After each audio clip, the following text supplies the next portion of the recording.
So, we finally have Aetherdrift previews slowly starting to trickle through after what feels like months of Foundations land, and I just wanted to hop on, talk about some of the sweet new cards. We don't have the full set out just yet, but we know all the mechanics. The set is sort of starting to take shape, so let's just talk about what's going on in the set so far and some cards that have stuck out to me. So first thing that's going on here, very predictable in a Interplanar Death Race set, but this set is just littered with vehicles. We've seen about 70-ish cards at this point, and I think like 20 or 30 of them have been vehicles. This time around, each color pair gets 2 gold uncommons, and one of those gold uncommons in each color pair is going to be a vehicle. So kind of cool. Each deck gets its own specific vehicle with its own synergies. We've also got mounts back, by the way, mounts from Thunder Junction, which are, sort of vehicle adjacent. So to me, the sheer density of how many vehicles are in this set immediately raises the question of, well, how many of these things are we actually going to be putting in our deck? There really hasn't been another set where you have to ask, okay, well, what's the upper limit on vehicles I can play in my deck? Number one, because there's just not that many vehicles flying around. And number two, they tend not to be that good. But when you have so many vehicles and they want you to play these vehicles, they're very powerful cards, you have to ask yourself, okay, how much can I get away with here? And I think we're going to figure that out as we play a little bit more. There's also going to be tools to help you crew your cards a little bit more often. There's the pilot tokens coming back.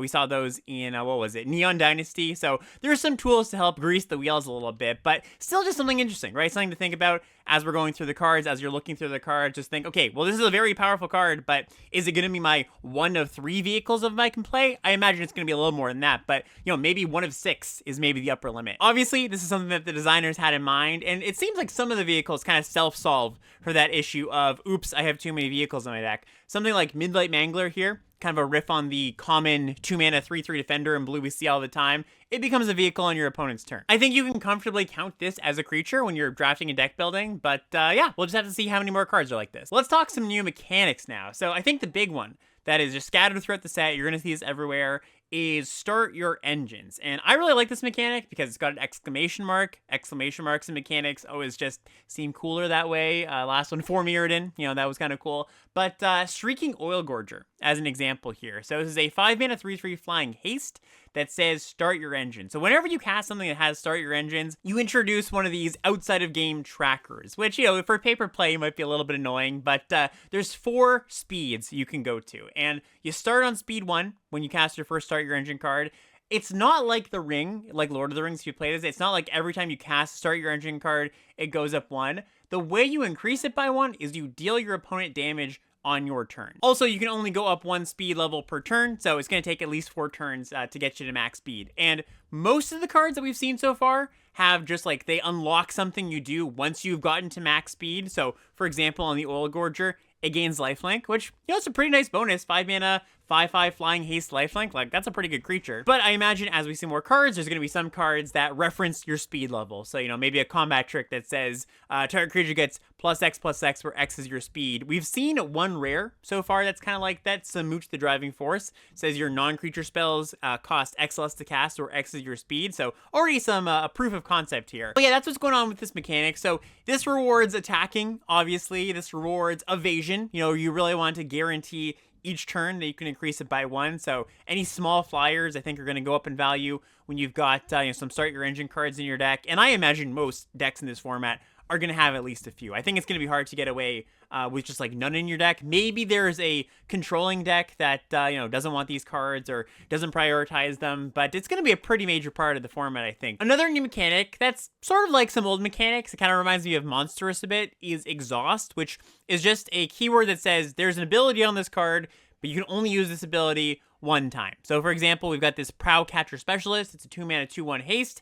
And for 4 mana, you can put 2+1/+1 counters on it. Nothing too special with this mechanic going on. It just kind of seems like a mana sink. There are a few cards that reference exhaust abilities. Elvish Refueler here, for example, lets you use those abilities more than 1 time. So kind of some interesting play there. Maybe once in a while you have like an exhaust deck. I think green-red might be the exhaust color pair, if I remember correctly. So yeah, nothing too complex going on here. It's really going to be a card-by-card analysis thing, not like, the exhaust cards are busted. It's not one of those kind of mechanics where it's either all good or all bad. But I am very glad they have a mana sink mechanic, just somewhere to put your mana as the game goes on. I think Foundations, the most recent set, really had a problem with that. I think you flooded a lot in that set because there just wasn't that many places to put your mana. Just quickly, we've got cycling back as a returning mechanic. I think most people know what cycling does. Very fitting, I suppose, for a set with a bunch of vehicles. I imagine we won't see 1 mana colorless cycling like we did in Ikoria. I have to assume they have learned their lesson. We haven't seen any so far, but we'll see. And then some interesting lands to talk about. So we've got this cycle of uncommon lands, the road lands, that